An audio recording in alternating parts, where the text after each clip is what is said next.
زۆر چاکە با بڕێین. ڕێز و سلااوم هەیە لە خزمەتی تەواوی بەڕێزانێک کە جۆ لە ئەپیزۆدی حوتمی پادکەستی ئاسۆی ڕووناکی دەگرن یاوەی کە لە یوتیوب چاومان لێ دەکەن. زۆر خۆشحاڵین کە بە ئەپیزۆدێکی جدید لە خزمەتتانداین. هەرە جۆرێکە کتومانە مەبەست لە ئاسۆی ڕووناکی ئەوەیە کە زانیاری بەرینە سەرەوە هەر کات تەواوی سایمان دەکەین لەگەڵ کەسانێکە لە بوارهای جیاوازدا سەرکەوتون لە فیلدی کاریدا لە ژیانیاندا هەڵ دەدەین کە داوەتیان بکەین و لە خزمەتیان دابین و شتیان لێ فێربین. لەم ئەپیزۆدەدا لە خزمەتی کاکفوادی ئەردەڵان داین، دانیشتووی شاری تاران، CTO یەکێک لە کۆمپانیا گەورەکان لە شاری تاران. زۆر زۆر خۆشحاڵین بۆی کە داوەتیمەیان قبول کردو. زۆر سپاس کە کاتتان دانا و سلااو لێ بە کاکفوادجان. سلااو لێ بێ کاک میکایلگیان باشیە و کاتەوە باش لە خزمەتام کاک میکایل بۆ منیش افتخارەکە لە خزمەتیەوە و ئینشەڵا کە توانی بێتم شتایەکی مفید تەقدیمیەوە بکەم. خواهش دەکەم خزمەت لێمەوە خۆشحاڵین بەوەی کە لە خزمەت جەنابتان داین.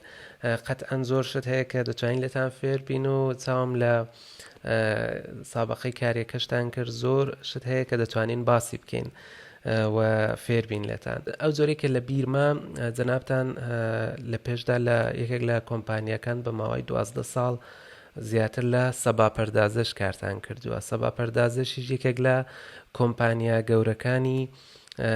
ئێرانە لە تاران کە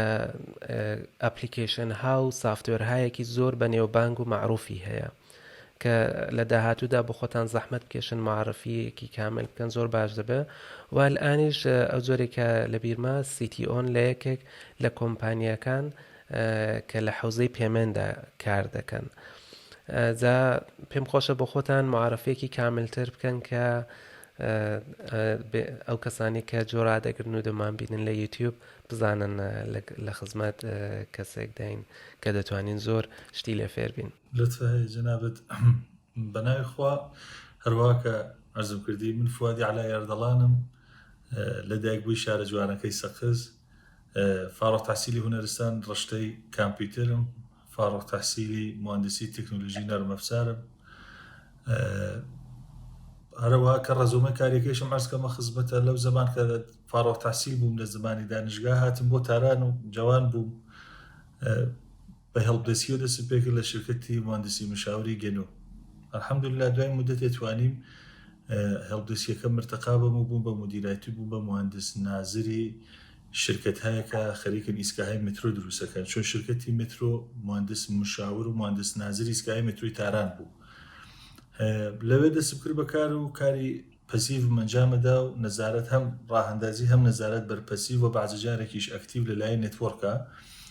ئەو زەمان چۆن ئیسا وەک ئەلعان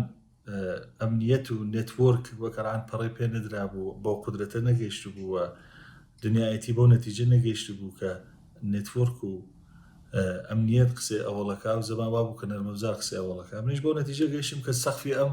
فیلدەوا من کارەکەم سەقفەکەی کوڵە و شتایەکی زۆر گەورەتر لە مەغزما بوو. عەرزم بە حەزورە ئەوەم لا برد و چوون بووم بە بەرنامەنویسی جاوا لە شرکەتی سەبا پەردازش بە جونیۆریەکی 100% جاوا و دەستم کرد بە کار و لەوێ لە چەندانە لە فیلدەکانی ئەپلیکیشنی بانکیە، ئەلکترۆنیک بانکینگ، ئەنواعی تەراکنشەکان بەرحەوزەی کۆر بانکینگ و حەوزەی سویچی کارت کە مبتەنی بەرکارتە دەستمان کرد بە کار. یەکێک لە پرۆژەهایەکی تریش کە زۆر جالب بووە بۆ من،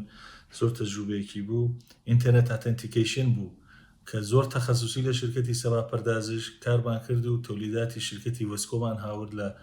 پشتی سیستمەکانە کە خۆمان پیادەسازیمانە کرد وەک ئینتەرنێت بانگی بانگەکان، وەک پەیمەنت گێتوێیەکان. بە وسیلەی ئەوانەیە ڕاهەندازیمان کرد توانیمان OTP های سەختەفزاری و نەرمەفزاری و ئەو کارانە ئەنجام بدەین. 12 ساڵ لە شرکەتی سەبا پەردازش بووم و کەم تر بووم بە لیدەرتیم و کەم لە حاڵەتی جونیۆری دەرهاتم پیانۆتم میدڵ و عەرزم بە حەزورە هەروەها جاوام هەر ئەدامادا و چونکە ئیتر ڕۆیشتمە لە سەرلایە گەورەکان توانیم لەبارەی ئەمنیەتی شۆ هەروەها متالعەیەکی دەست پێکەم وەف و فایرواڵ و ئەنواعی ئەتەکەکان و عەرزم بە حەزورە لایەن نێتوۆرکیش چون بەگراندێکی سەوادیم بوو لێ مەزانی مەخسوسن لای TCP/IP و هەتا سویچهای لای لایدار و سیسکۆ و مایکرۆسافت ئەوانە بەعەز بوو کە لە حازی تەفەکوری نەرمەفزاریەوە بۆ من بوو بە سەکۆی پەرتابێک وەختێک کە دانیشتم کۆدم لێدا تەوای ئەوان مەدی کە ئەلعان ئەو کۆدەی منەبێ بە چ پەکەتێ بە چه سیگناڵێ لەکوێ ئەڕوا لە کام پۆرتە ڕواتە دەرەوە لەکوێ نەتەوێ و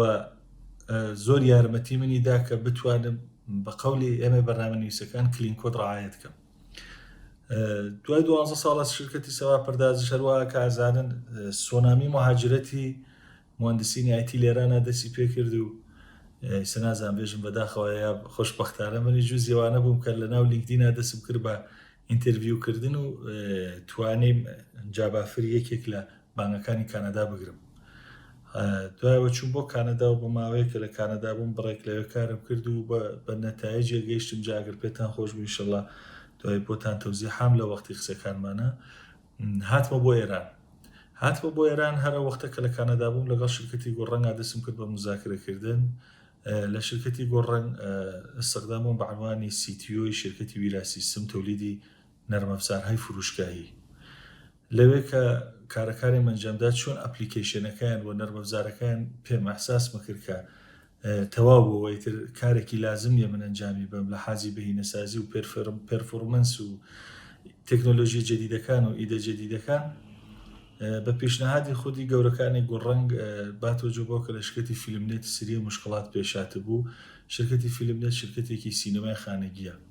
بۆ تۆلیدوان. لەوێ چوو بە عنوانی مشاور مدەتێ لەگەڵیان بووم و لەوێ دووبارە هەمزەمان کە لەگەڵەوان کارمە کرد شرکەتی ئەنیاک حاڵی حازر ئەلعان CTO شرکەتی ئەنیاکەم پیشنهادیان پێدام و چۆن تەخەسوسی پەیمێنت کاریانە کرد و تۆلیدی دەستگای پۆست چ تەراکۆنش بەر مبنی بەر ئەپی موبایلی تحت وب یا پۆزی بانکی و تەخەسوسی خۆشم بوو ئەلاقەیشم پێ بوو لەو شتێشا گەورە بوو تاوای کارەکانم ناکەنار و دەسم پێکرد لە شرکەتی ئەنیاک بەکارکردنەوە ئەلعان ماوەی ساڵونیەوەی کە لە شرکەتی ئەنیاک و هەمزەمانیش شرکەتی مشاوری عرضم بە حەزورە تێکی پێژن نازان بێژن مشاوری فەنی نەرمەفزاری ئیوای شرکەتی پەرداخت ئەلکترۆنیکی سەدادم. ئەوە تای کارەکانێکی کردووە لە خزمەتە. دەستان خۆش بێ وەڵا پێما بێ ئەم ئەپیزۆدە ئەوەندە مەبحەسی هەیە بۆ باسکردن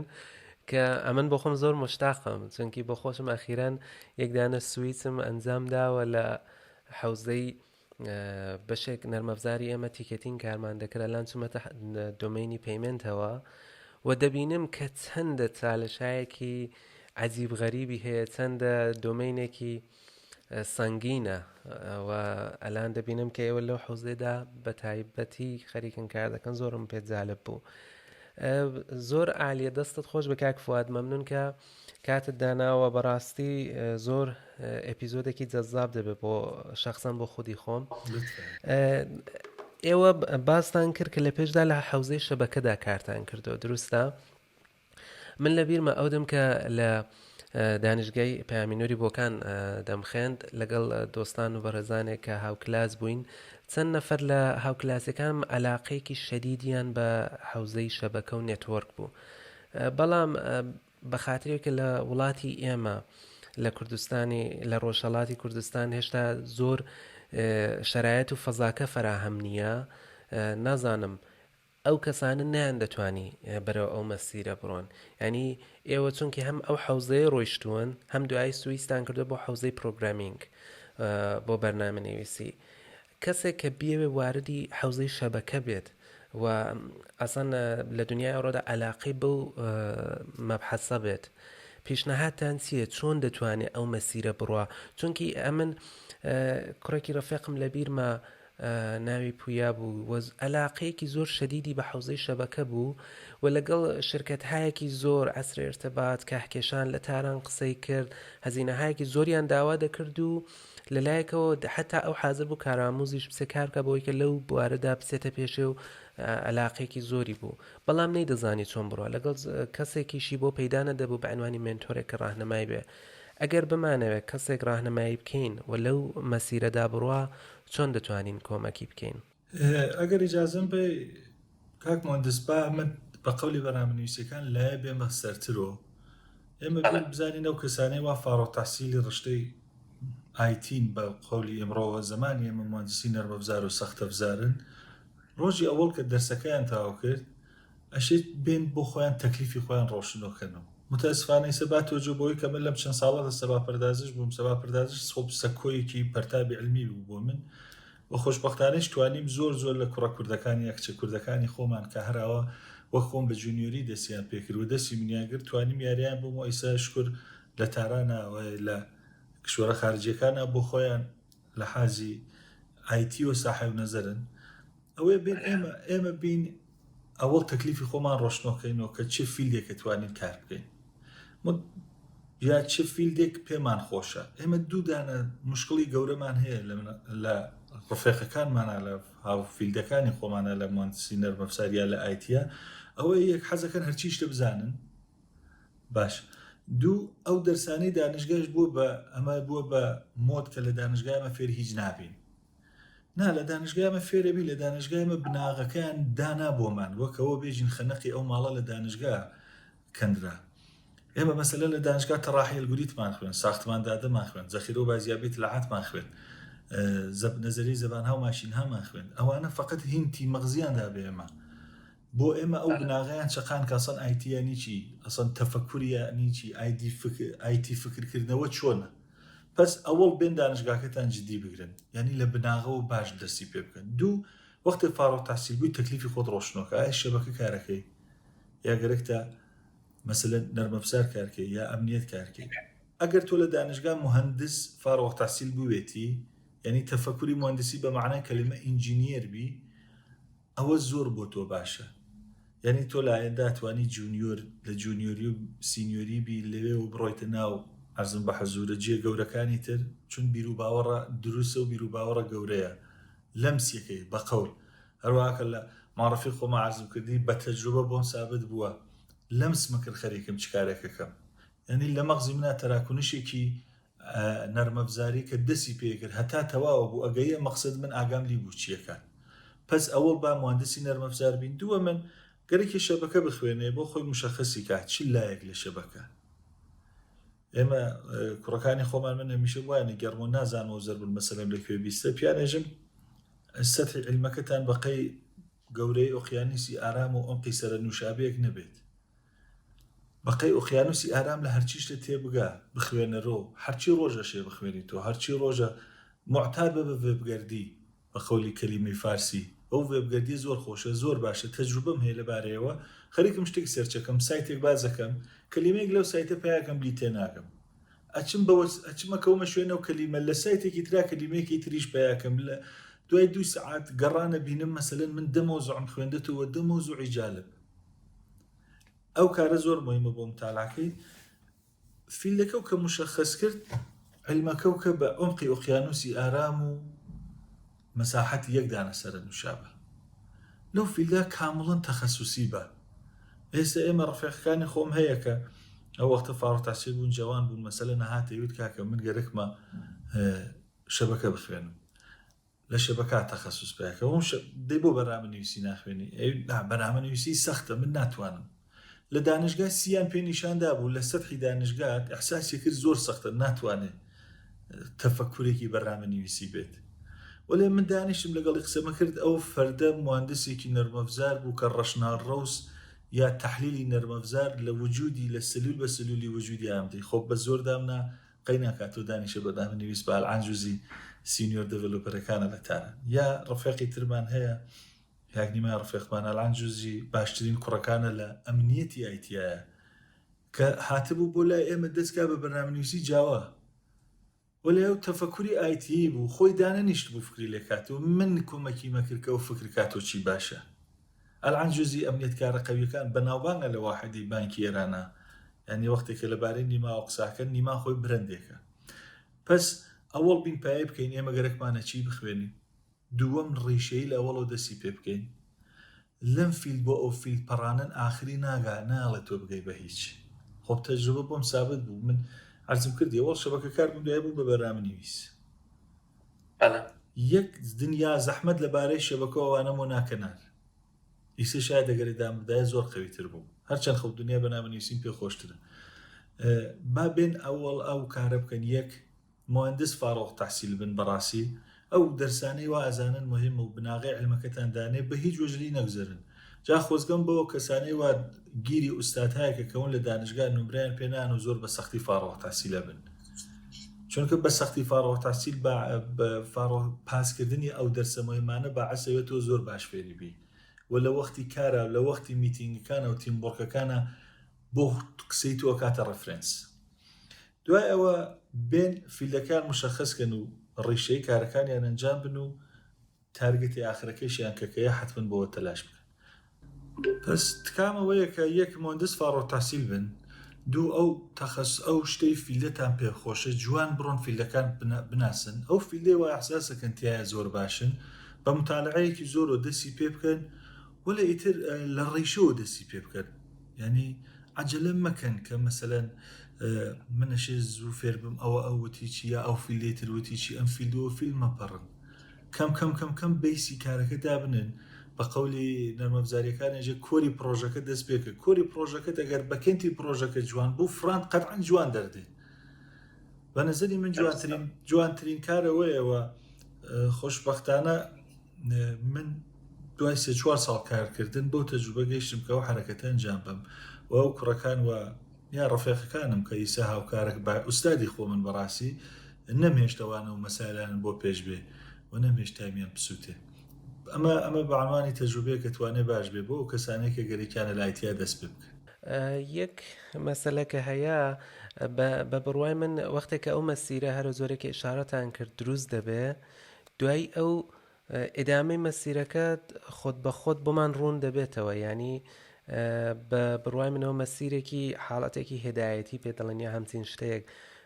بە قەولی معروف شعرێکیشمان هەیە کە دەڵێ تو پای در راه بنه و هیچ مپرس خود راه بگویدت که چون باید کرد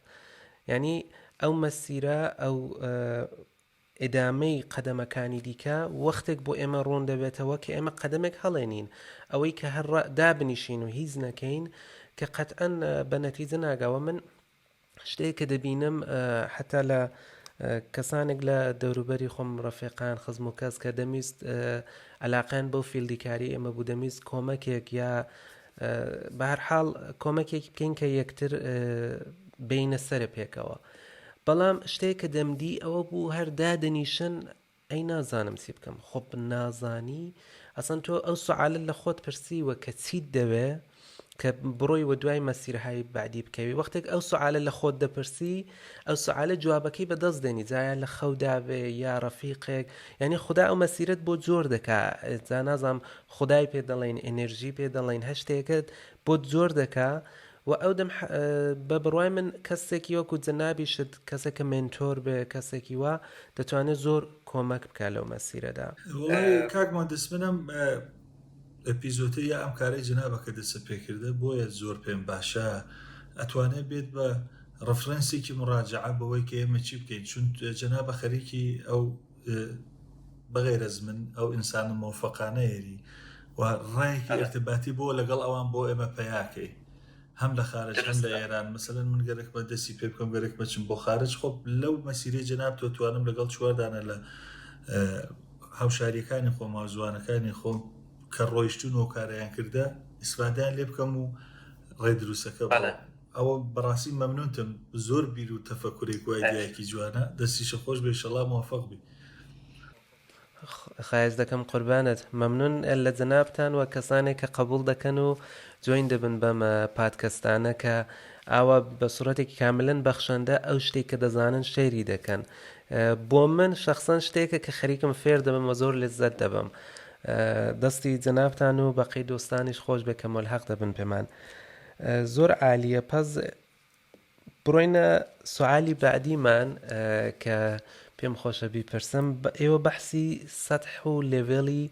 بەرنامەنویسیتان کرد کە لە پرۆسەی جونیۆر یا کەسێک کە مۆبتەدی بە ئەگەر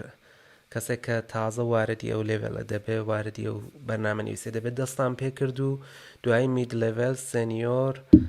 و ئەلانیش CTO و نازام دوای سێنیۆر چ لێڤێڵهایەکی کەمانەیە مەسەن لەم کۆمپانیانە ئێمە هەمانە دوای سێنیۆر معمولاً سێنیۆرش بەخۆی 3 سەتحی هەیە دوای ئەو سێ سەدحە دەبێتە لید دڤلۆپەر، دوای لیدەری تیم لیدەریش کە ئەویش چەند سەدحی هەیە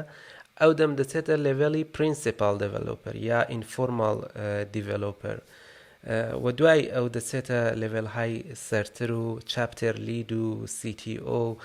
بەستە بە کۆمپانیای ئەو لێڤێڵانە فەرق دەکا. پێم خۆشە باسی ئەوە بکەن کە چۆن واردی ئەو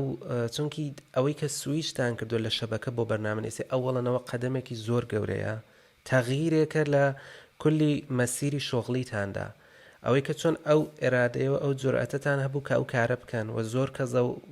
ناوێرن واقعیت بڵم ناوێرن ئەو تەغییرە ئەو سویچە ئەنجام بدەن، چۆن لەگەڵ ئەو ترسەتان ڕوبەڕوو بوون، چۆن ئەوەتان تێپەڕ کرد و واردی بوون و ئەو لێڤێڵانە چۆن مەعنا پەیدا دەکات، چۆن دەزانین کە ئێمە ئەلان لە چ لێڤێڵێکداین. ئەزم بە حزورت خۆب تەغییر سەختە بۆ هەر کارێک مهم هەدەفە. ئەگەر باشە وەختێکە مشەخصە کردە کە چی بکەین، من هەر لە ڕۆژەوەڵۆ کە دەستم بەکار کرد زۆر هەدەفمەوە بوو کە بخۆم بناسن، چۆنیش خۆم بناسن لەبەرەوە چ کارهایەکم ئەنجام دابێ و ئەو کارانەشم چۆن ئەنجام دابێ. مەسەلەن ڕێکوردم بۆ خۆم لێدا ئەموتەوە من مەسەلەن 2 ساڵیشە هەرچێن نوسخەم داناوە یا ڤێرژنم دیپلۆی کردە لە محیتی ئەمەڵیاتیە ڕۆڵبەکم نەبووە. مثلا ئەو ڕێکوردانم بۆ خۆم دانا ئەموت ئەگەر 2 ساڵ مەسەلەن ئەشێ 2 ساڵ ڕێکورد لێ بە ماوە یا ئەشێ مەسەلەن دابنیشم کە لەگەڵ بەرنامە نوویسەکان قساکەم ئەوان ئەگەر قسەیەکەکەن من بڕۆم لیان حاڵی نەبووم بڕۆم تا بنی دەربێرم بە قەولی ئێمە بەرنامە نوویسەکانێژێ کلاسی پەدەر و پەدەر بزرگیشی دەربێرین لە ئەو مەسایلانە. سەخت بوو بۆ من هەم لە حازی ماڵیەوە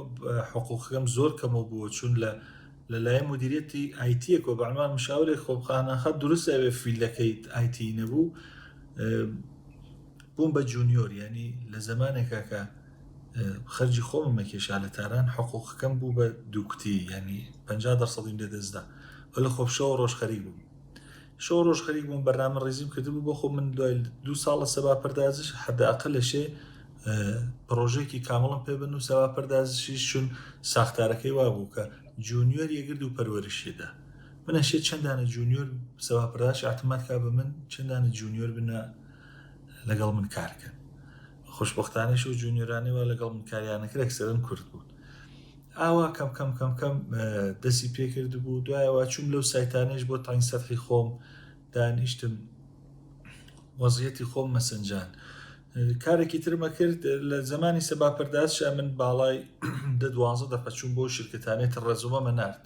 ڕێزومە مەنار بۆ شرکتانێتە دەچوون بۆ مساحەبە ئینتەرویو نەکەوە لە سەبا پەردازش بڕۆم، چون لە سەبا پەردازش هێشتا زۆرم مابوو شت فێر بم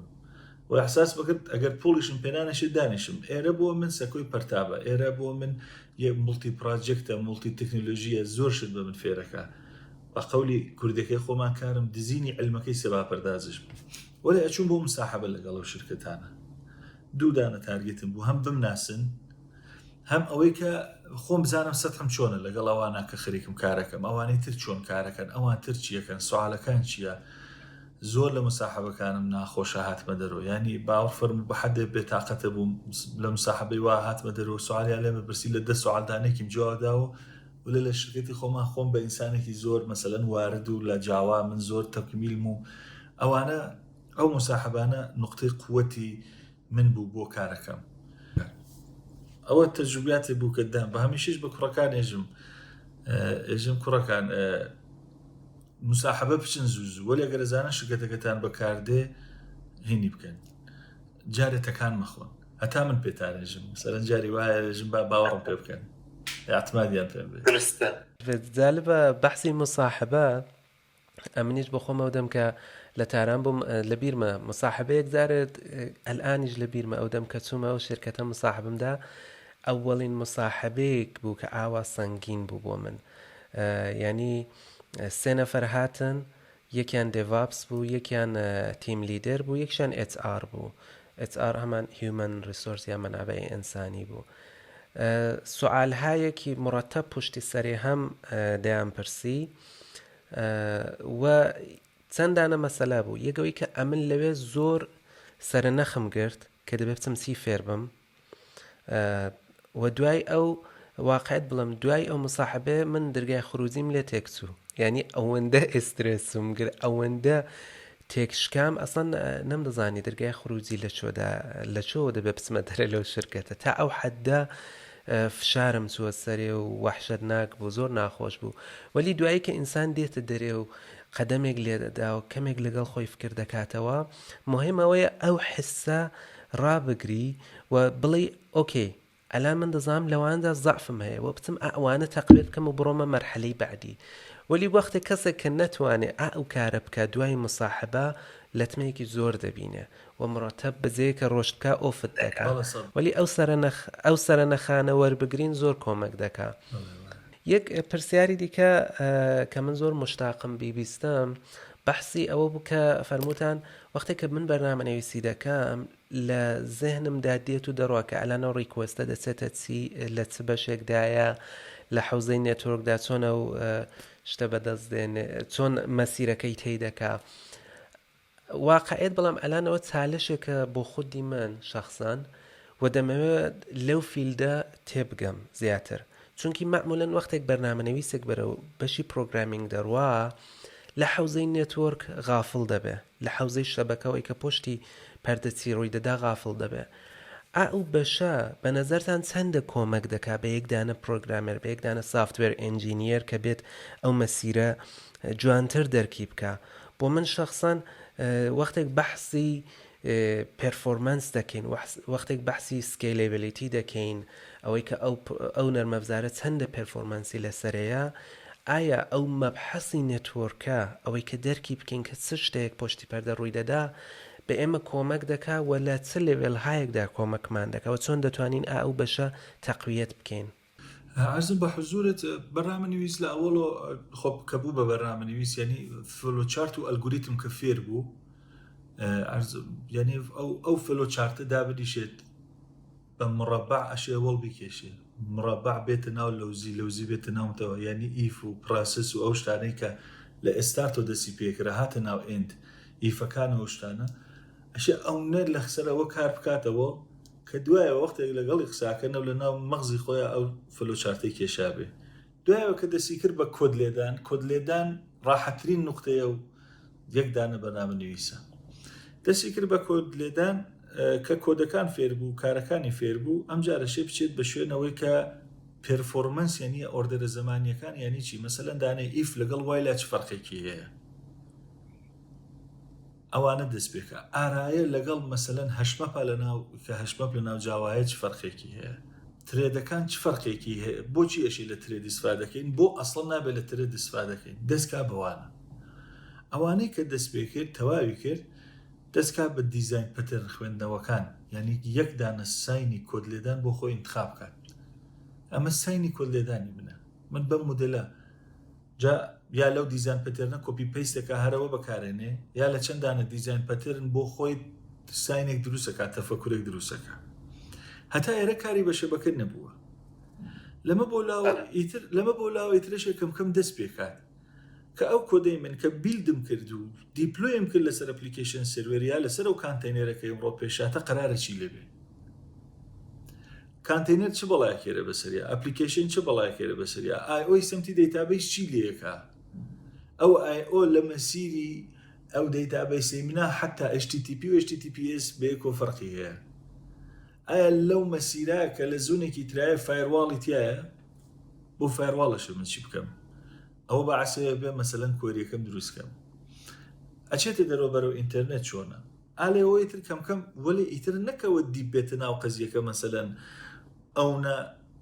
واردی قەزیەکە بە قەولی فارسەکان ئەزوەرە بوو مفتادەن، یعنی بچێت فایرواڵ لێ بکە. تۆ لە هەر حاڵەتە بەرنامەنویسی،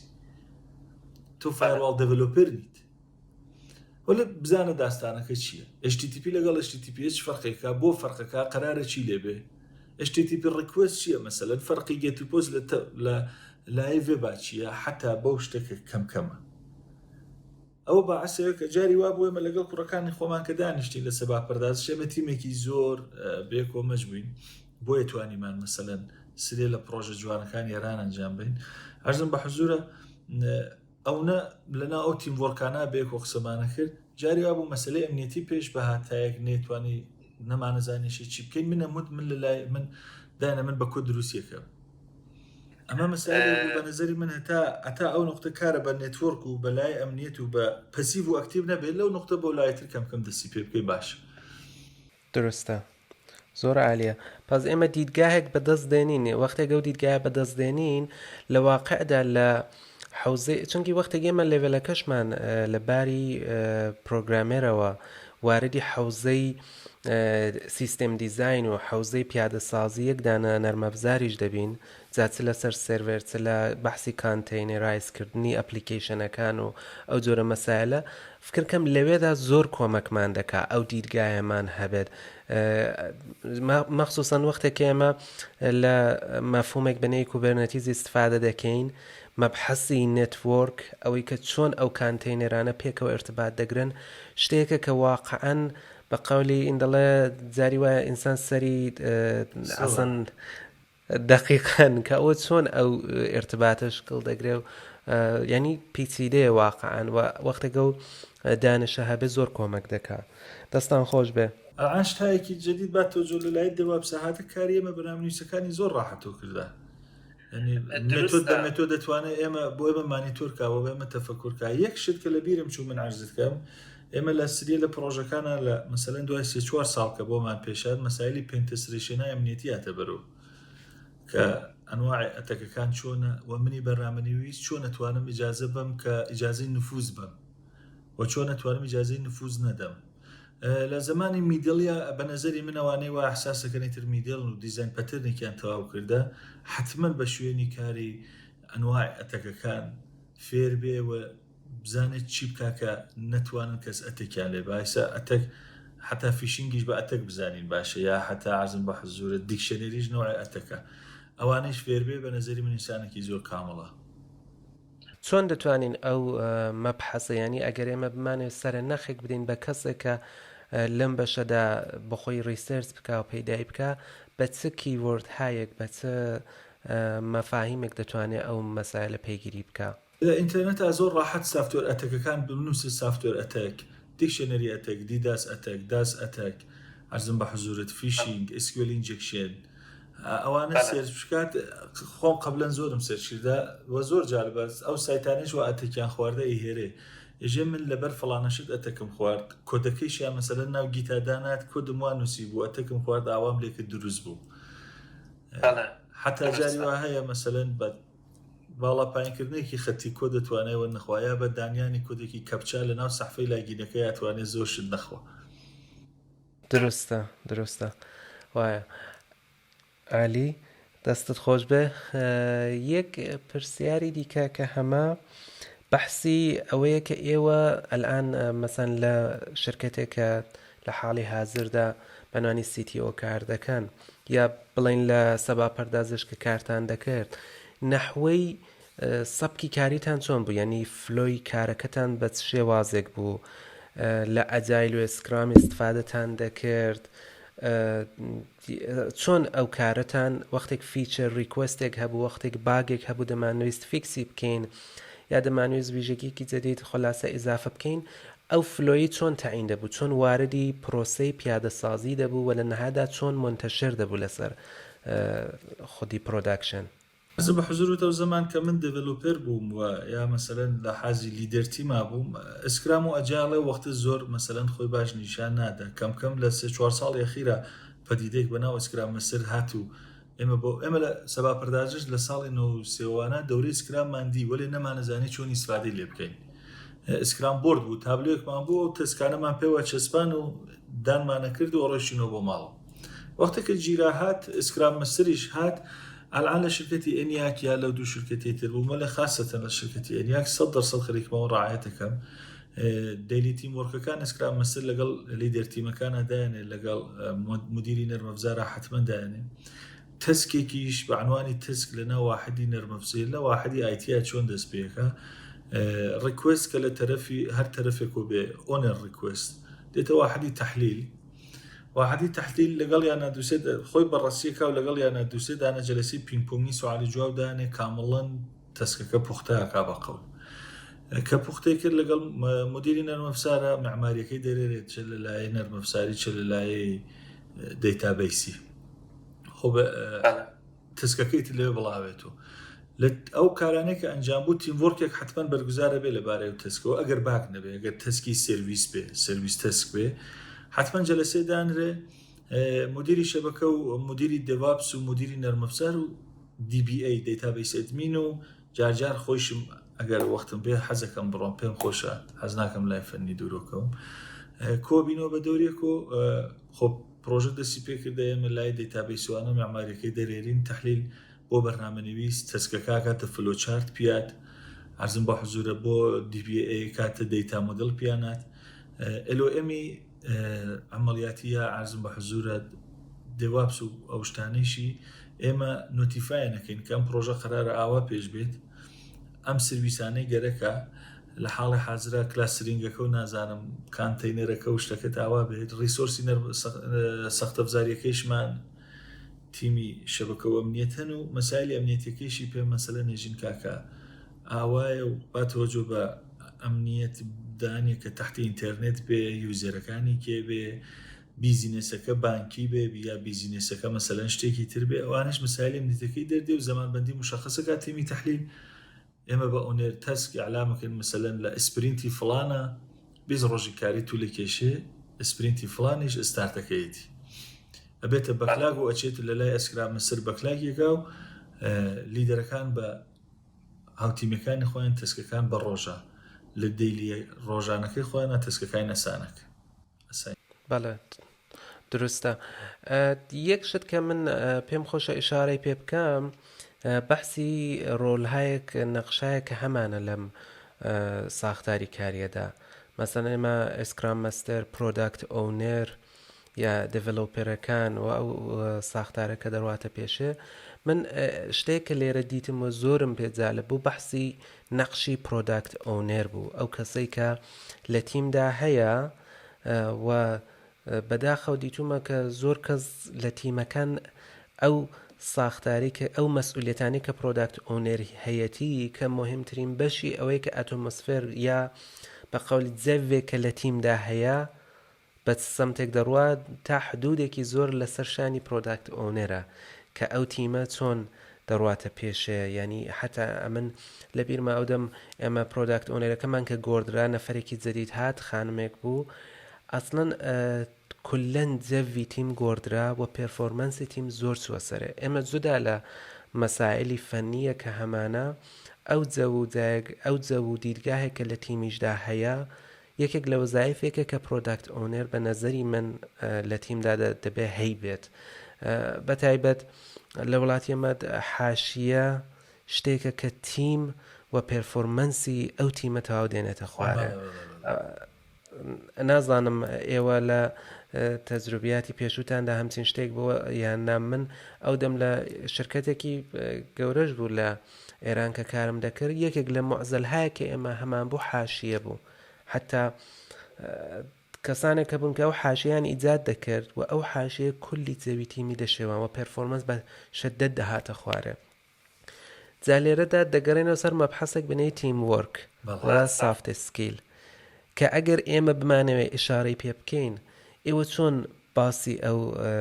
مەبحەسە دەکەن چونکی تیم وەرک وەختێک دەڵێن کەسێک دەڵێن من تیم وەرک دەزانم تیم وەرک مەفهومەکەی دقیقاً دەتوانێت چی بێت چونکی زۆر کەس دەڵێم خۆ من دەتوانم لەگەڵ تیمێک کار بکەم ولی ئەو کارکردنە چۆن دەتوانی کار بکەی و چ تەئسیرێک لەسەر تیم هەبێت ئێوە چۆن ئەوە دەتوان وەختێک مصاحبەیەک دەکەن لەگەڵ کەسێک کە واردی تیم دەبێت چۆن مطمئن دەبن کە ئەو کەسە دەتوانێت تیم وەرکی هەبێ چۆن ئەو شتە لە تیمی خۆتاندا هەندل دەکەن عەرزم بە حزورت یەک دانەشت کە لە قوڵایی دڵەوە ئاعتقادم پێێتی تیموەرکە لە دیدی منیشە تیموەرک بەغێر ئەو دەیلیەکە ئسکرام مەسەردانێ تیموەرک هیچ وەخت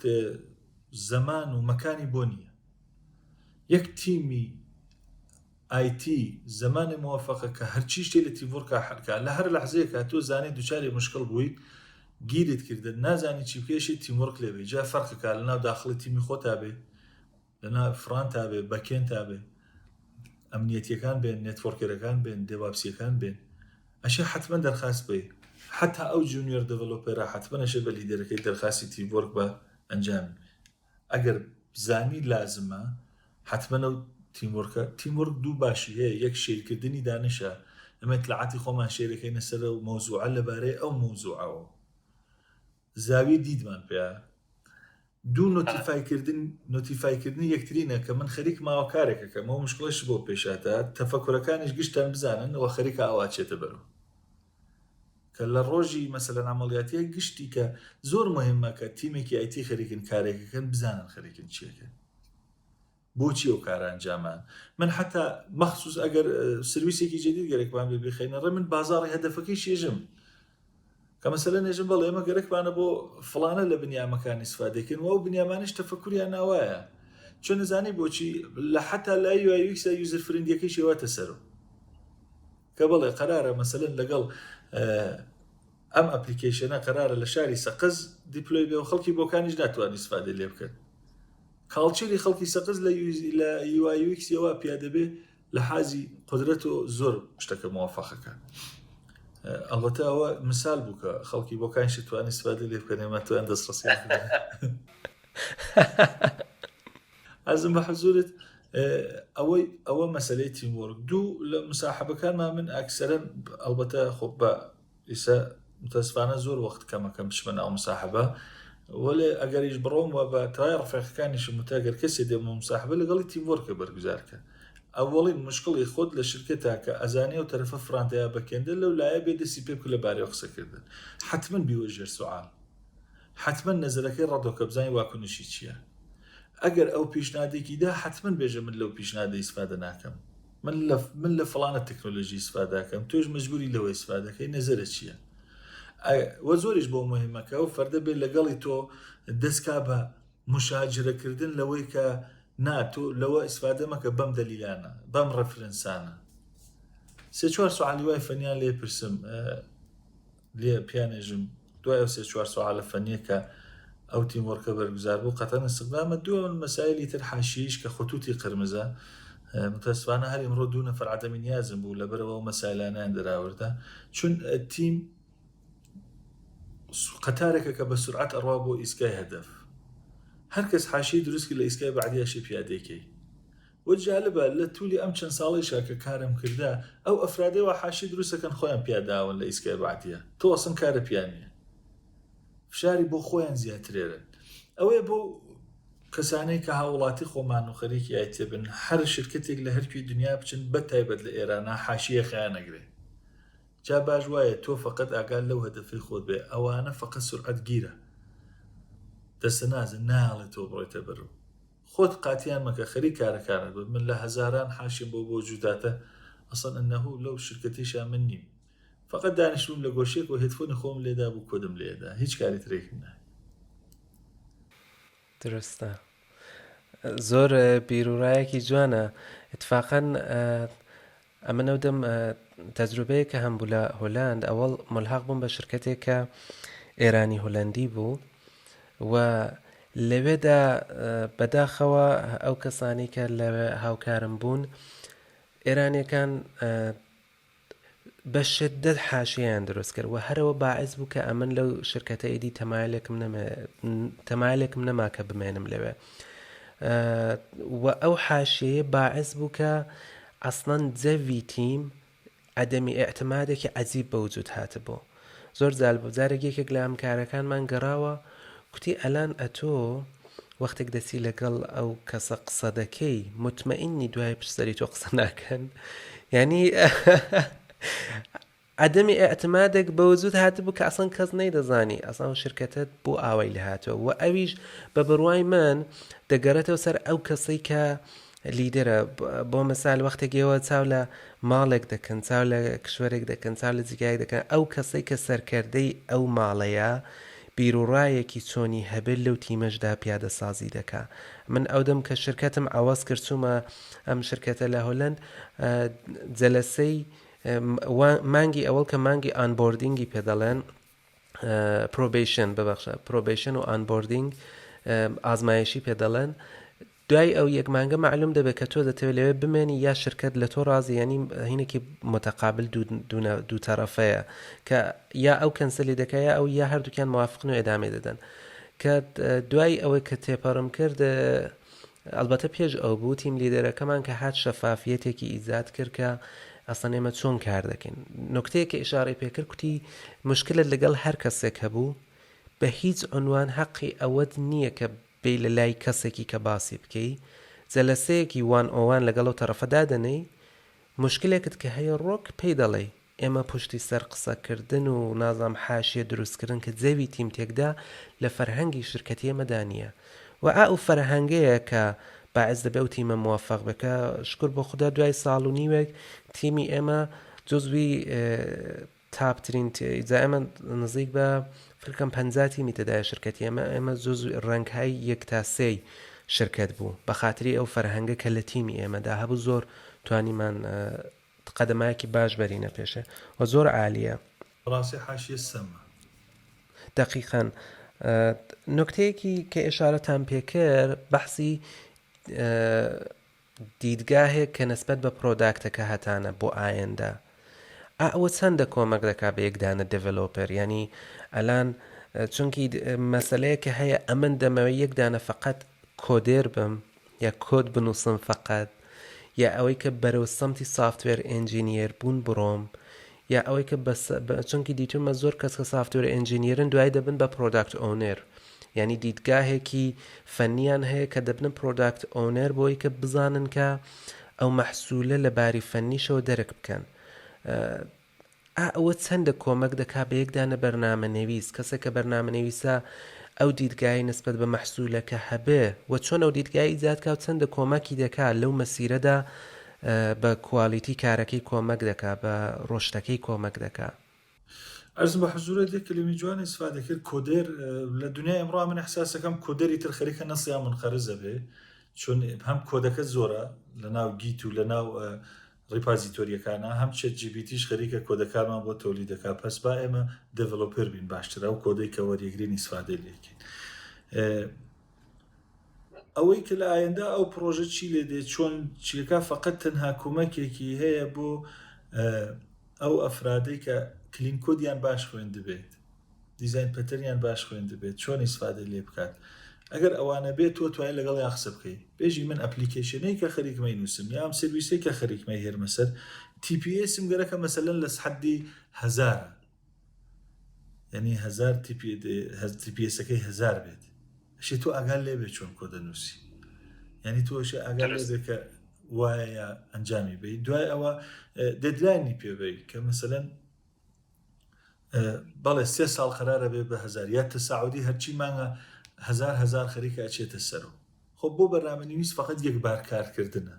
ئیسە لە نسخای بعدی ئەتوانین درستی بکەین ولی کۆڕی پرۆژە دانیانی ئەو بناغی ئەو پرۆژە ئوسولیەکەی زۆر مهمە. پس لە جلسە وڵاشی لەگەڵ بەرنامەنویسە حتمەن ئەو قسە بوترێت. تیمی دێڤاپس و شەبەکە بۆیان مهمە کە ئستێپ بای ئستێپ پیشرەفتی و پرۆژیان پێبێژی. سەر بێژی بەڵێ کاکە من ئەلعان تا 3 مانگی ئایندا پرۆژەکەم قەرارە 1 ملیۆن یوزەری بێت وەرە لە 6 مانگی ئایندا تەساعودی بێتە 4 ملیۆن و TPSم لە عالم تایمانە 1200 یەک دەفە لە دوی دیمەڕوا مثلا من 5000م لەبەرەوە ئەو بتوانێت بەو ئینستەنسانە یا بەو کانتینێرانە یا بەو مەسایلانە ئەنجامی با یا فایرواڵەکان مەسەلەن ئەوانەی وا خەریکن کانفیگەکەن وەزی خۆیان بزانن لەگەڵ ئەوە ناشێ بە جوزیات قسە بکرێەوە لەگەڵ بەرنامەنویسا بە نظری منە شێر وا قسە بکرێت کە ئەو جیپیکی ترافیکی تۆ مەسەلەن TPS کاتە 1000 ئاگال لێ بچۆن کۆدەنووسی. درستە. TPS منزۆرتان ترانزەکشن پێر سەکەند؟ درستە. زۆر عالی. نکتەیە کە هەیە دەڵێن کە دێڤاپس یا ئەو کەسانێک کە بەحسی ئارکیتێکچەری سەمتی سەرڤەرەکە هەندێل دەکەن ڤیویەک یا ڤیژنێکیان هەبێ کە ئێمە و پرۆداکتە بەرەو چۆ دەڕوا. خب ئەوە بەرەساسی ڕۆودمەپێک کە کۆمپانیا هەیەتی یا پرۆداکتەکە هەیەتی مشەخەز دەبێت. دروستە؟ ئەو ڕۆودمەپە چێ دای دەبەزێنە؟ یعنی ئەگەر ئێمە بڵێن ئۆنەری یەکدانە کۆمپانیان پرۆداکتێکمان هەیە و دەمانەوێت ڕۆودمەپێک بۆ ئەو پرۆداکتەی خۆمان تاعین بکەین ئەو ڕۆدمەپە لە شرکەتی ئێوە بە نەزەری چێ دەتوانێت ئەو شتە جوان هەندێل بکە کە ئەو ڕۆدمەپە دروست دابنین بۆ داهاتومان؟ عرضم بە حضورت ئێمە شرکەتی ئێمە چون خەریکین سرویس ئەراکەن ئێمە پرۆداکتوانێ لە بەرەو پرۆداکت ئۆنێرمان ئەساین کردبێ ئێمە فقط خەریکین سرویس ئەفرۆشین هەوا عرزکەمە حضورت وەڵێ خۆ لەو جەلسەی کە تیمی تەحلیل لەگەڵ ئەو تەسک ئۆنێرا خەریکە کارەکات سوعالە ئەسڵی و مەترەحیەکەی ئەوەیە کە ئاغا ئێمە چیمان لێ دێت لە چەند مەرحەلاوامان لێ دێت هەدەفی نەهایی تۆ چییە یوزەرەکانی تۆ کێن پیکی ترافیکی تۆ کێ ئەگەر من عرزکە مایسە نەرمە فزارێک بنووسم بۆ بیمارستان بۆ ئەوەی کە نوسخەی دکتۆرەکان بەم خۆ قەتعەن هەرچی شتەی فەرقەکار لەگەڵ ئەوەی کە بێم سرویسێکی پەرداختی قەبزی ئاو بخەمەڕێکە یوزەرەکە یەکسەرەن تەواوی خەڵکە ئەو سوالانە مەترەح شودەیە کە ئەشە حتمەن تەکلیفی ڕۆشنۆ کات و لە نێتوەر لە تیم وەرکەکانی شاشی تیمی تەحلیل بۆ گشتی بگێڕێتەوە چون ئەمە تەجروبە بۆ ثابت کردە شاید ئەسەن کتێو نەبێ لە ناو کتێوان نەمان خوێند بێ لە ناو جێترا نەماندی بێ وەلێ تەجروبە بۆ من ثابتی کردە کە ئەمانە شتایەکە تەجروبی خۆمە ئیمپۆرتم کردێتە ناو کاری مناڵەکان کە حتمەنە شەنجامی بن. پس لە واقعدا من شتەیە کە بیستومە پێی دەڵێن حاڵەتێکی فانکشنال ریکوایرمنت تا ئەو جێگای بیستومە کە ئێمە دەبێت ئەو شتانە مشەخەص بێت کە بتوانین هەم ڕۆدمەپەکەدا بزانین چییە هەمەوەی کە دیرگایەکی کولی هەم بۆ بەرنامەنویسەکان هەم بۆ ئەو نێرەکانی ئیجاد بێت کە لەم بەشەدا کار دەکەن. ئەمەش مەسەلەن لەبەرەوە یاری تیمی ئەو مارکتینگی خۆمان بین حتمەنەشە ڕۆشنیکەین و تایم تو مارکتمان چەندێکە ئەگەر تایم تو مارکت نەگەشتین فایدەی چییە؟ ئەوەش بۆ ئەسکرام مەسەر زۆر کۆمەکێکات کە لەگەڵ لیدەرەکانە ئەولەوێتی تەسکەکانی تەکان بات مثلا نەبینی تایم تو مارکت ئێمە دەڕۆژەوە نەرمەبزارش ئەگەر تا دەڕۆژ نەچێت تازە فایدەی نییە پس ئێمە فوکوسی خۆمان بخینە سەر ئەو سرویس ئێمە سرویسین زیاتر بۆیە قسەکانم سرویسیە بمبەخشن منەشی کەمە جامە قسە بکەم وە لێ ناخوداگاچم بەرسەمتی سرویسە سمتی پرۆتاکت کەم قساکەم. دروستە ینی منزۆر لە سرویس ئەوەیە کە ئێوە لە واقعدا پۆشتی پەردەن کە دقیقاً سرویسێک دەدەن بە شرکەتەکان و ئەو شرکەتانە نەتیجەی نەهای لە کلاینت دەیبینێ دروستە یعنی ئەوە بەکگراوند. بەڵێ خۆمان فقط دانەیەک ئەپلیکیشنمان هەیە ئەویش ئیسفادە لێکە نێمە بەکەند ئەو بەکەند ئەویش بۆ بە B2B بۆمان ئەویش هەر بەعنوان دانێ بیزنس تو بیزنسە بینین وەلە خۆ سرویسێکی زۆرمان هەیە لە زیر ساختی ئێرانە ئەمە خستە ڕێ هەرکە لازمی بێ ئێمە ئەیفرۆشی پیاین. بەڵێ پەرداختیەکان کولەن وەکو پەیمنتی خەریدی ئینتەرنێتی و ئەرزم بە حزورە خەریدی بە پۆز و سرویسای ئینکوێریەکان و بیل پەیمنتەکان و شارژ و ئینتەرنێت پەکەیج و ئەوانە. دروستە ئێوە ئشارەتان بەوە کرد کە دوای ئشارە بەوە دەکەین کە بەحسی جاب ئافێر و ئەوەی کە ڕۆیشتن بۆ دەرەوەی وڵات بەڵام پێشەوەی کە واردی ئەوە قسمەتە بین گەڕانەوە لە کۆمپانیای گۆڵڕەنگ مذاکرەتان کرد مدەتێک لەوێ بوون و دوایی ملحەقون بە کۆمپانیای ئەنیاکی شەر هۆڵدینگی گۆڵڕەنگە هەر ژێر مەجموعەی گۆڵڕەنگە پەس ئەویش وەلی ئەنیاک لە واقعدا ئشارەتان بەوە کرد کە بۆی کە عەلاقەی خۆتان فالۆ بکەن و بڕۆنە پێشێ و زیاتر لەو حەوزەیەدا عەلاقەمەند بوون یعنی لەوێشدا دووبارە سویچێک ئەنجام بوو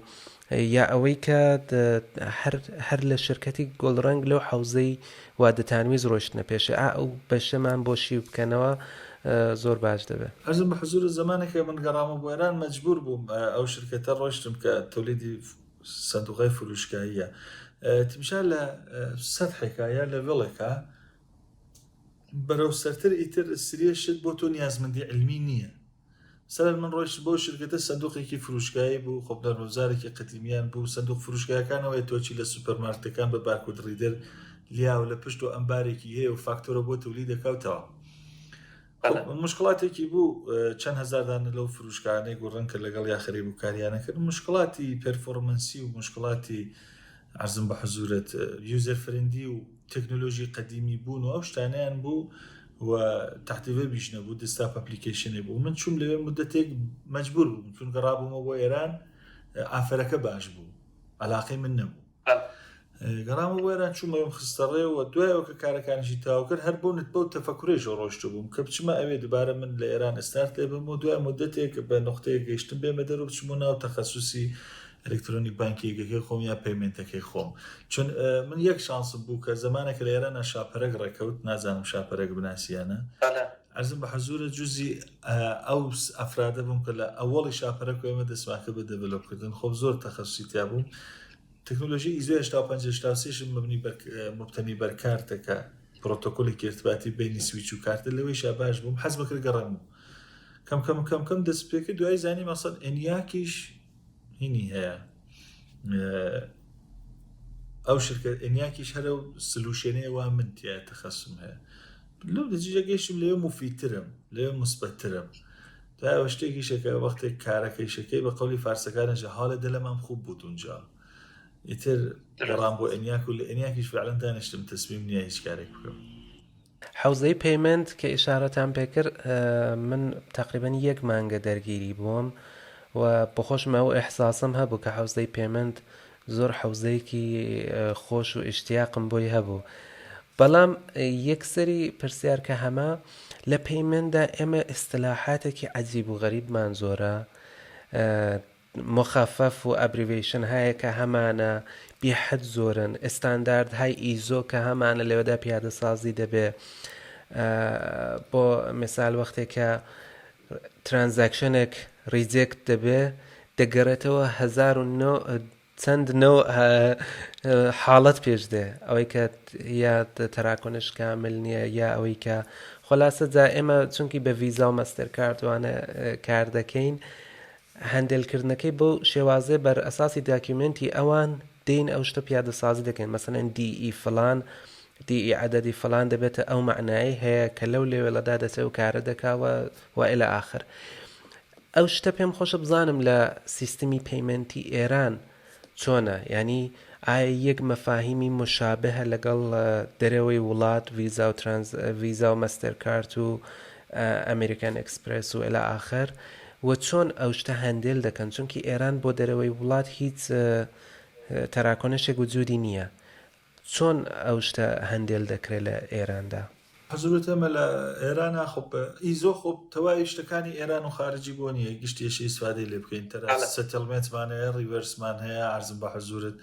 ئەوانە ئێوەش خەریکن ئیسفادەی لێکەن چون گشتمان خەریکین لە ئیزۆ ئیسفادەکەین هەروە کە فەرموود لێوەڵەکانمان هەیە 200 430 ئەوانە خەریکین مەجبورین ئیسفادەی لێ بکەین لە ئێرانیش هەرو سیستمەمان خستەتە ڕێ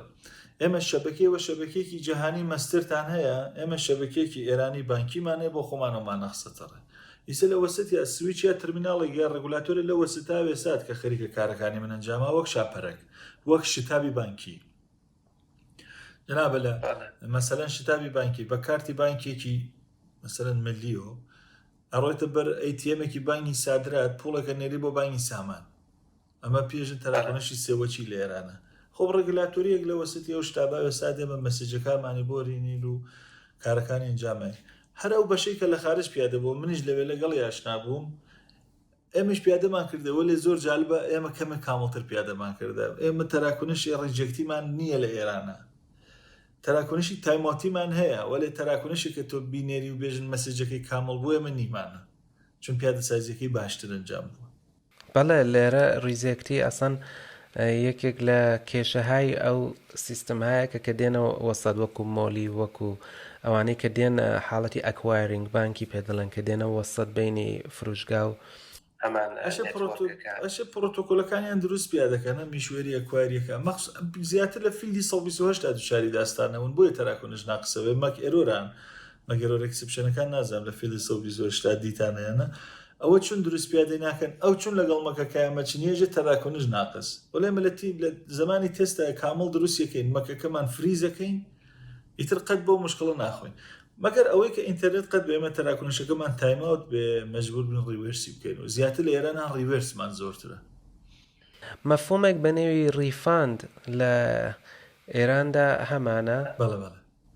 بۆ تەراکۆنشای خەرید ئەنجامیین مەسەلەن جەنابە فروشگای ئینتەرنێتێکی هەیە نازانم شتێکە سندە گەرەکتە بیوەی تۆ ئەشی پوڵەکەیشە بۆ بگەڕێنینەوە وانە بەڵێ ئایسە مەسەلەن جەنابە کاپشینێکی سێنی لە شرکتێکی خارجی ئەبێتەوە بۆ ماڵ و بەدڵە نیە ئەبێتەوە بۆ ئەوان پۆڵەکەتە خەنەوە سەر کارتەکەت ئێمەش پێژین ڕیفاندەوە بەڵێژن جنسەکەی هاورەتەوە پێژین دوای تەراکۆنشهای مەرجوعی کالا ئەنجامەوێت بەڵێ هەمانەش ئەلعان بۆی شرکەتە ئێرانیەکانەژن مەسەلەن 5 ڕۆژ مۆڵەتی بەرگەشتە هەیە یان نیە لەوە خەریکی نیسفاداکە بەڵێ پس کەسێک پرسیارێک کە هەمە ئەگە کەسێک بێ واردی فیلدی پیمنت بێت و علاقی بەو حەوزەیە بێت وارد بێ ئەوڵەن شتێکە بیستمم بۆ نمونە یەکێک لە هاوکارەکانم کە خەڵکی رووسیەش بوو وەختێک کە منە سویسە منجامدا ئەوڵین شتێککە پێیکتم چونکی بخۆی لەوە پێشتر لەو حەوزەیەدا کاری کردبوو کوتی فیلدێکی زۆر ئێسترێزاوە زۆر خەتەرناکە نازانم بۆ ئەو شتەی دەکۆت وەلی چ چالشایەکی هەیە و کەسێکە مشتاقی ئەو حەوزەیە هەیە چ بەکگراوندێک دەبێ بەدەست بێنێت چ پێشین چ مەهارەتایەک دەبێ بەدەست بێنێت کە واردی بێ بە نظری من فیلدێکی سرزانیە چون زۆر کارێکی باش ئەنجام درات هەم لە مەسایلی ئەمنیەتی زۆر لەگەڵ یا کارێکیدا هەمینە فیلدی سرزاوێ تۆ لەگەڵ کۆربانکینگە مستەقیم قسە بکەی سویچی کاردوان نییە بە نظری من هیچ لازمەیەکی نییە حتمما لەگەڵ ئەو شرکەتانەی کارکە کە کاری تەراکۆلیشی مەبنی بەرکارت ئەنجامان یعنی یەک بەرنامە نووسێکی خاص بێت وە لێترەشی ئستانداردەکە فێر بێ لەو شرکەتانەی قەتعەن وارە پی فێرەکەن ئیسا ئەگەریش علاقەی خۆی هەیە خۆ لە ئینتەرنێت سێرچ بکات مەسەلەن بنووسێ ئیزۆ مسیج فۆر مانی ترانزەکشن قەتعەن پێژێ ئەوە فیلدەکانتەوە ئەوە تەوزیحا باشترینی شرکتێکە خستێتەڕێ سۆرس کۆدەکەی لە ناو گیتیشە هەیە بە ناو جیپۆز زۆر عالی ئیزۆ پەکەیجەرەکانی تعریف کردە فیلدەکانی زۆر جوانتانات سۆرس کۆدا هەر کەس پێی خۆش بێتوانێت دانلۆدی کا و خەریکی بێ لەگەڵی ئەنجام بات دوایەوە سوکت پرۆگرامینگیش بزانێت یعنی هەم مەفاهیمی سوکت بزانێت چییە هەم مەفاهیمی پۆرت بزانێت چیەوە هەم سوکت پرۆگرامینگیش بزانێت سوکت پرۆگرامینگی شتێکی وانە ناوەکەی زۆر جۆرەکە فکر نەکردەوە کە مەسەلەن کارێکی زۆر سەختە بۆمان ناکرێت نا سوکت پرۆگرامینگیش ئاسان شتێکی وانە ڕاحەت دەتوانی سواری لێ بەڵێ زۆر عالی دەستان خۆش بێ بگەڕێنە بڕۆینە سەر سوالێکی بعدی کە ئشارەتان پێکرد لە قسەکانتاندا ئەوەی کە کەسێکە فارغ التەحسیل دەبێت و مەسیری خۆی پەیدا دەکا و ئشارەتان بە هەدەف کرد ئەوەی کە سویسەتان ئەنجامدا واردی حەوزەی بەرنامەنویسی بوون لە نێتوۆرکدا ئەو هەدەف گوزاریە چۆن شکڵ دەگرێت ینی ئێوە بۆ خۆتان چۆن هەدەف گوزاری دەکەن و چۆن پێیگیری ئەو هەدەفە دەکەن کە بەو شتەی وا دەتانەوێت بکەن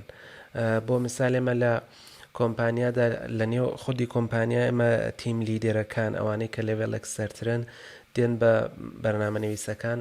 مەفاهیمێک بنەوەی گرۆس پلانمان هەیە بەرنامەی ڕۆشت کە دێن بەرەساسی مەفاهیمێکی علمی کە هەیە کە پێی دەڵێن سمارت کە هەر حرفێکی مخەفەفی شتێکە مەسەلەن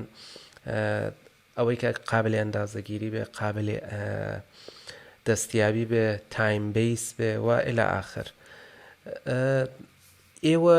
یەکەوەی کە و هەدەف گوزاری بۆ خۆتان چۆن ئەنجام دەدەن لە لێڤێڵی شەخصیدا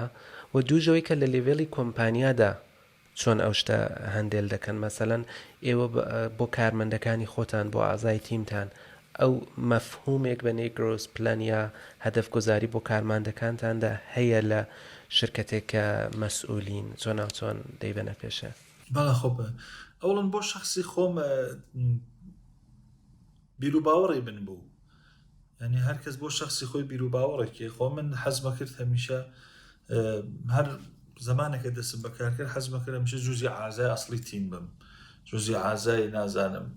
تیم وەرکەکان بم دوای مدەتی بیر بلێ کرد و جوزی ئازای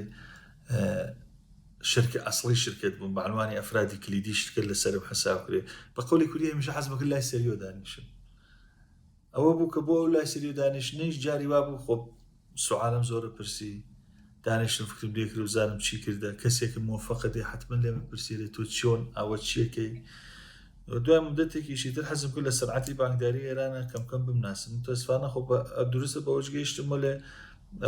بە ئەوجەینا لە سەرعەتی پێمێن تا ئەمیان ناسی خۆب لە ئێران ڕۆشت وهاتم و کەم خەریکم دەسی پێکەم بۆ لە حازی منابە ئینسانیە هیومن ریسورس یا مناڵەکان هاوکارەکانمان لە شرکت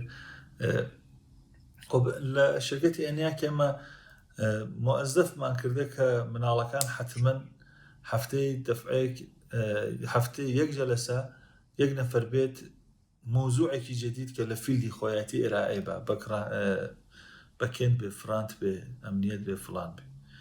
تۆ منیش خەریکەمانی تۆ دەکرێت لە حازی سکرام مەستریەوە کە ئەم فەردە ئەستیتمنتەکانی چۆن ئەنجامدات تەسکەکانی چۆنە باگەکانی چۆنە ڕیڤیو کۆ دەکرێت یا مەسایلەکەی ئەنجامەوێەوە جاری وایش بووی تر تارگێت بانداناکە ئاغا تا 3 مانگی ترێگەر تەغیرنەکەی متەسفانە ناتوانین لەگەڵا هاوکاری بکەین ئەبزارێکی دقیق کە بێژین ئیسفادەی لێ بکەین نانیمانە فەقە خەریکمانی تۆرکردنین بەڵێ درستە ئەسەن ئەو بەشەش واقعیت دەگەڕێتەوە سەر ئەنگیزە و ئیشتیاقی ئەو شەخصە یعنی ئەمن کە ئیشتیاقم بە ڕۆشت هەبێت ئەو دەم بۆ خۆم پەیگیری ئەو پلانە شخصێ دەبم و ئەو دەم لەگەڵ شرکت مەترەحی دەکەم کە من علاقم بۆ بەشانەیە دەمە لەو فیلدەدا ڕۆشت بکەم و ئەوانیژە فەزای فراهم دەکەن جایە فراهمکردنی بودجەیەک بێت بۆ ڕۆشت یا هەمچین مەسایلێک شتێک کە من لێرەدا دیتومە زۆرم پێتەزا بوو ئەوەیە کە کەسێک کە حتا مەهارەتی نەبێ ئەمن وەختە گوارد سویچکم ئەنجامدا لە شرکەتی فعلی ئەو شتانە ئەو تولزانی کە ئیستفادە دەکەن بە قاتعێتە دڵم کە هیچیم نەدەزانی و ئەمەلەن لە جەلەسەشدا لەگەڵ تیم کوتم من هیچێک لەو شتانی ئیستفادە دەکەن نازانم بەڵام مطمئنم لە خۆم کە فێر دەبم و وەختە گەو ئیشتیاقەیاندی و ئەو گرۆس پلانەی منیاندی کە من دەمێ ئەوانە بەدەست بێنم ئەو ئیجازەیاندی ئەو ساپۆرتە لە سەمتی شرکەتەوە فراهەم بوو لەبەر ئەوە جانازام لە شرکەت‌های ئێران من دیدگاهێکم نییە کە ئەو ساپۆرتە بۆ کەسانی کە مشتاقی یادگیری ڕۆشتن هەیە چۆنە هەمچین شتێک فراهەمە لە شرکەتەکانی ئێران تمیشا بکە بەس نوکتێکی زۆر جوان ئیشارە کرد و من بە عنوانی ئەوەی کە حتمما ئیسفادە لێ بکەن ئەوەی کە شتێک نازانی بێژە نازان لە ناو هەر تیمۆرکێکە هەیە بە ناخوداگات تەواوی خەڵکی و تیمۆرکە مەجبورەکەی بە تۆ فێرکەن ئەوەی زۆر باشە بەند ئیسفادە شرکەتە ئێرانیەکانیش کەم خەریکن بەرەو فەرهەنگا ئەچن کاری تیبی بکەین بەڵێ خۆب زەمانە یانە داغێمە هەزینە نەکەین بۆ کەسێکە نازانێ وەلەیسا ئێژن هەزینەی بۆ بکەین کە بێ بە متەخەس بوو ئەو دارە ڕۆشتکاو بۆ ئێمە میوە بە ئیسە خەریکن بۆ وەختێکیش کە ئایسان لە ئێران ئەمە مشکڵی مەنابەئینسانی فەنیمان هەیە ئایسە لەخوا بەزیاب ئێوە باسەوادەکان گشتان ڕۆیشتن و ئێمە ماینە تۆ لە ئێران هیچ کارێکشمان پێ ناکەین والله دقیقەنە و شتێکی ئشارەتان کرد دروستە ینی وەختێک کە تۆ بەها دەدەی ئەو تەرەفەش هەم ئەنگیزەی دەمێنێ وەختێک دەبینە من لێرە ڕۆشتەکەم بۆ لێرە بڕۆم چونکی وەختێک تۆ شرکت دەگۆڕی لە واقعدا پرۆسەیەکی پێدەچێتەوە تا دووبارە بێەوە سەر فۆرم و ئەو مەسیری ڕۆشتەی کە هەتا میسە فکری لێکە نوێژ نەمە بڕین بۆ ئێران پیشڕەفتەکەین هەتا بەچای خۆم نەمدی بوو ناتوانیسە نەزەر نام لەبارەوە لێ زۆر شتایەکی جالب بوو بەڵێ لە خزمەت درستە خواهش دەکەم پێم خۆشە جوابی و سوالم پێ بدەنەوە جا دوایی بڕۆینە سەر بەحسی مهاجرەتەکەتان بەحسی زمانی ئینگلیسی چەندە دەتوانێت کۆمەک بکە بە جوانەکانی وڵاتی ئێمە بە خەڵکی وڵاتی خۆمان کە زمانی ئینگلیسی چەندە کۆمەکیان دەکات لەو مەسیرەدا نازانم بێژم 1000% نازانم بێژم ئەنی بە ئیزافە یەک ئەنی ئەو لوپەتەوە نابێ هیچ وەخت ئەنی بە ئیزافە یەک یعنی تۆ ئەگەر زەبانەکە و باش بێت ئیسە من ناژم مەسەلەن نەیتیڤ بە وڵێ وەختێکە داکیمنتێکی خوێنی تۆ لە سەرعترین زەمانە لی تێبگەی بزانی داستان چیە سەکوی پەرتابە نەڕەمزی موفەقیت ئەست بەڵێ زۆر عالی ئەلام بڕۆینە سەر بەحسی شیرینی جاب ئافێرەوەی کە ئەقدامتان کرد. فەرموتان لە لینکدین چون ئەقدامتان کرد ئەپلایتان کردوە ڕۆیشتن بۆ کانادا. ئەو پرۆسەی جاب ئافێرەتان چۆن مەنیج کرد و ئەسڵەن چۆن بوو کە ئەو تەسمیمەتان کرد کە بەرەو ئەو سەمتە بڕۆن؟ بۆ تەسمیمگرتنی بەرەو ئەو ڕۆیشتنە ئێمە لە کشوەرێکی جانسیەوەمان زندگیەکەین و دووچاری سۆنامی ئەحساس و سۆنامی ڕەفتار و سۆنامی حرەکەتێک بووین. ئەگەر لەبیرە بێ زەمانە مەسەلەن تازە کافینەتاتە بوو تای شارە کوردەکان پڕ بوو لە کافینەت، چون وەختە کافینەت دەرامەدی باش بوو، چون تۆ دەرامەدە باش بوو منیشە لە خۆم و کافینەتێکم دانا هەر لە خۆمەوە کەوتمە پسەری تۆ. بەڕاستی خارە چوونیش لێران ئەرعەن وای لاتە بدون ئەوە کە هیچ تەفەکورێک لەبارەی کاڵچێری و مەملەکەتە، لەبارەی فەرهەنگی و مەملەکەتە یا دلیلی ڕۆژنی من بۆ ئەم کشوەرە ئەسڵ نە کشوەرێکی تر بۆ نا. عەرزم بە حەزورەتەوەی ئەوانە ئەنجام بین، چونکە مەسەلەن ڕەفیقەکانی من لە ئەڵمان نێژن ئەڵمان زۆر باشە و 4 دانە عەکسیان دەبینم لە ئینستاگرام، هەڵەسمت دەرخاستەکەم مەکەومە شوێنی 3 ساڵ خۆم مەکوژم تا منیش بچم بۆ ئەڵمان. هەتا ئەو منیش هەروە بوو باوەڕ فەرموو ئەوەتە چۆن خزم و کەسوکارم لە کانەدا زۆرە بۆیە تارگێت هەستێکم کانەدا بوو و دانیشتم لەگەڵیان ئاخەری مستاحەبە بووم و بتونەوە کە شناختێکم بێ لە ئەسڵ فەرهەنگی خەڵکی کانەدا و وڵاتی کانەدا و نەکەوە قەدی بووم کە کاش ڕۆژە بە ویزیتۆری بڕۆیشتایەتن بم دیایە و جا وەختە دابنیشتیان تەسمیم گردایەتەوە یا ئاسان شێوەی کارکردنیان و تەکنۆلۆژیەکانێک کە ئیسفادە لێکەن و پرۆتۆکۆلەکانیان چۆنە و من لە چ سەرحێکام لە لای ئەوان و ئەوان چۆن خەریکن بیرەکەن و من ئەقدام کرد بە ڕۆیشتن بۆەوە بتوانم کانەدا ئەنجام بم. خۆب ئینتەرویویەکی زۆرم لە لینکدین ئەنجامدا و دانێکیانی گردی و 3 ساڵ بۆ ئەوەی کە بڕۆم بۆ کانەدا تەلاشم کرد و ڕۆیشتم بۆ کانەدا و دووبارە تر دوای مودەتێکە ڕۆیشتم بۆوێ زانیم کە ئێمە لە ئێران خۆرێکی بە قەولی فارسیژە ئاسەمونە خۆدا هەمە شێرانگە هەرو کارانەیە مەش لە ئێرانێکم لەوێشێکم معنیەکان لە لام عەوەز ببوو. من کەیفێتی زیندگیم بە ماشینێکی باشە زانی، کەیفێتی زیندگیم بەوەیە زانی کە لیباسکانم مارک بێ، کەیفێتی زیندگیم نازانم بەوە زانی کە بێم بێژن لە خارجە زۆر خۆش پێمان خۆشە پێمان بێژنەوەش لە خارجە و دیدی خەڵک نسبەت بێمە فەرقەکە وەختێکە زانیم ناسن لەوێ بەو نەتیجە گەیشتم مەوەڵەن ئەو چەند ساڵە وا لە ئێران دەستم پێ کردبوو ئەواناشی کولەم بینمەکە نارەوە دووبارە لە ئەوڵەوە دەست پێکەمەوە خۆم سابت کەمەوە وەلا خۆ بەیسە زمانێکی کەمتری گەرەک بوو نسبەت بە ئەز ئەوڵ شڕۆکردن تا نۆختم جامپینگەکانم قەویتر بوو. دووە من بە قەولی فارسەکانەژی داشتەهام بۆ لێش ناسایی کرا داشتەی من شتێکی تر بوو، ماشین کەیفێتی زیندگی من نەبوو. سەلا من بڕۆم بێوێک بخەمە ژێرپام لەوێ عەرزم بە حزورت لیباس و منزەرە و ئەو شتانە بۆ من نەبوو. خۆ گشتی بوو وەلێ بە تەنیا ئیسفاتەکردنەکەی تامینە بوو. داشتەکانم نەناسی لەوێ من بە داشتە کە سەرمایە و داشتەی من لە ئێران چی بوو گشتیم لە دەستداد لەوێ چین بەدەساوەردە بخێتە سەر کەفەی تەرازوو بزانی کامی باشترە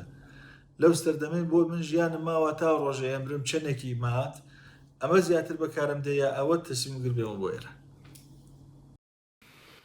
بەڵێ واقعاً تەسمیمێکی سەختە، یعنی هەر ئەو بەحسی مهاجرەتە زۆر کەس فکر لەوە دەکەنەوە کە کەسێکە مهاجرەت دەکا ئەی ئەلان لەودی و هەموو شتێک هەڵڕژاوە و ڕاحەت هەموو شتێک بەدەست دێ لە حاڵێکدا ئەو دەبێت تەلاشەکەت زیاتریش بێ لە چاو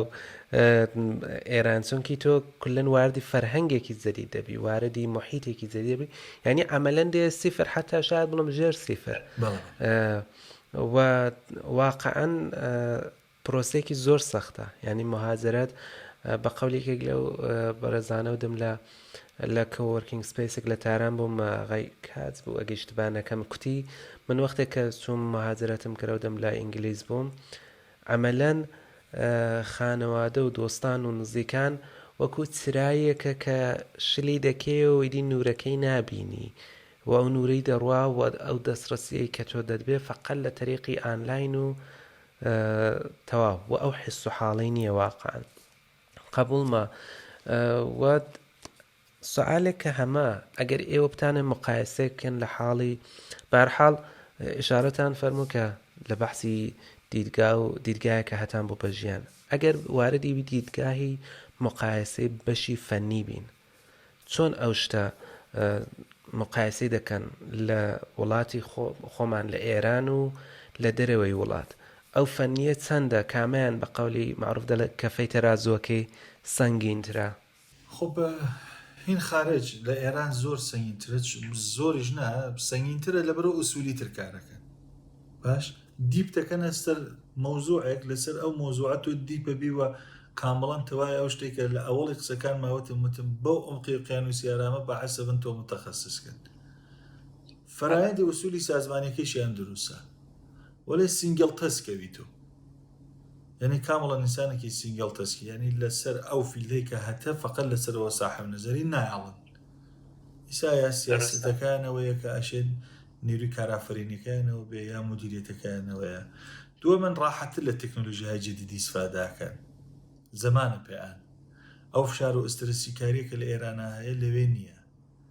لەوێ مەسەلەن دانیشێت خۆب ئەپەزیرن تایم تو مارکێت و اقتصادەکان نییە ئەستەی بەڵا نگرانیان کەمترە دانیشێ بۆ تۆژێ خۆ بە ئەم ئەپلیکیشنم 6 مانگی تر بۆ بخەڕێ 1 ساڵی تر بۆ بخەڕێ لە ئێران چونە مێژین ئاغا ئایسا هەزینەیەکەکەین بۆ ئەپلیکیشن ئەگەر لە 3 مانگی ترا دەرامەتمان لی نەبێ با تۆجە بۆ وەرزەتی تەوەڕۆم لە زەرەڕای ئەوەی فشارێرن فشار هاوردیش بە عسەوێ جاری وایە کار بە کەیفێت ئەنجام نایە مانۆڤڕی جوانت دەبێت لە ناو کارەکە تا یا قدرەت و زمانی ئەوە یا ئەسن دڵ و جورئەتی ئەوەت نەبێت لە تەکنۆلۆژی جدیدی استفادەکەی ئێوە هاتوو بردم و خۆ محیتێکی تروریزم نییە خۆ زمانم نییە هاتوو مەسەلەن پرۆژەکە مشکڵێکی بۆ پێشان لە محیتی عملیاتیە ئەو سێ فیلدێ ئەوان لە ئێمە باشترن وەلێ لە ڕابطەی کاری داخڵی سازمانیش و مەسەلەن هیومەن ریسۆرسیش و عەرزەکەم ئێران سەمیمیترە